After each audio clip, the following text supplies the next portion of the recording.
before the last general elections, some communication guys introduced something they referred to as a Martha Karua factor when she was named a running mate. And they indicated that Martha Karua was going to literally shake the mountain and votes would pour into Raila's basket. Nothing happened. Now, I see an introduction of the same thing about Matiang'i factor in Kisii politics that is responsible for the so-called anti-Ruto, anti-Raila wave in Kisii, far from the truth. In fact, if there's anybody you need to watch in the Kisii political space, is the former governor, James Ongwae, because he's a very solid guy, won elections twice, very solid grassroots support. But again, we know that as we approach the campaign, there's going to be misinformation, disinformation, and propaganda. So for the unsuspecting Mora, they'll fall victim to all these things. But you raise a very fundamental question. And in my view, Joe is very right on the money. Because this coalition, they are suffering from this thing referred to as the Messiah complex, because they believe they understand Kenyans' problems, and they believe that they're the only ones who have got a solution. They don't see that, in fact, that they're part of the problem. Like for the former deputy president, the last couple of days he's been going to the top, literally, of Mount Kenya and pointing out the ills in the administration. So one may wonder and ask a pertinent question: when did he experience the Damascus moment? Is it before his impeachment or after impeachment?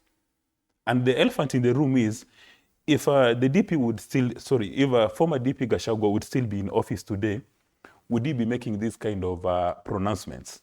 Could it be a case of sour grapes? And this is the reason we indicated earlier on that the average Kenyan voter is emotional, irrational, and suffers from Stockholm syndrome.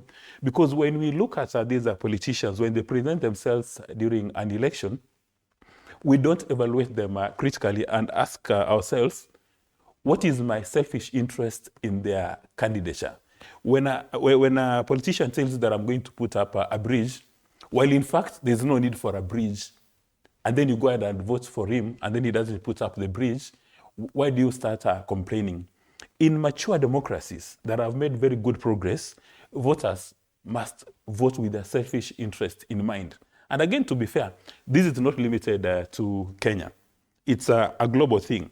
Like, for instance, when Donald Trump was campaigning, he said that he's going to make America great again, that he's even going to impose tariffs.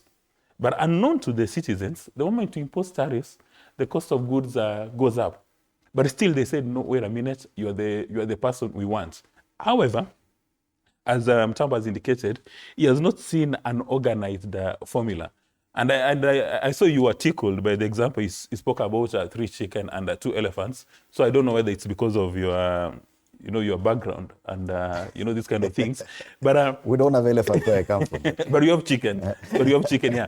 So in other words, this coalition here, apart from Kalonzo Musyoka, I don't see any other person there who has got a killer instinct. All of them you see lined up have pronounced themselves as presidential candidates, including Dr. Matiang'i.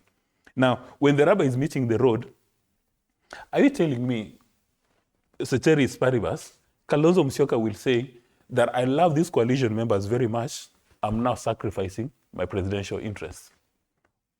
And he says one of them ran. Because again, one of them is very clear. We saw it happen in 2002, that many people shelved their ambitions and decided to back one candidate. It has happened in Kenya before. It can happen again, Bwana Mutambo. No, before it happens, in political psychology, for you to become a powerful politician, you must have capacity to inflict pain or pleasure. Right now, as we see it, Raila Odinga has demonstrated that capacity of inflicting pain and pleasure. President Ruto has demonstrated that capacity. But among those people you saw standing there, apart from Kalonzo, all those other people who's got capacity to inflict pain or pleasure.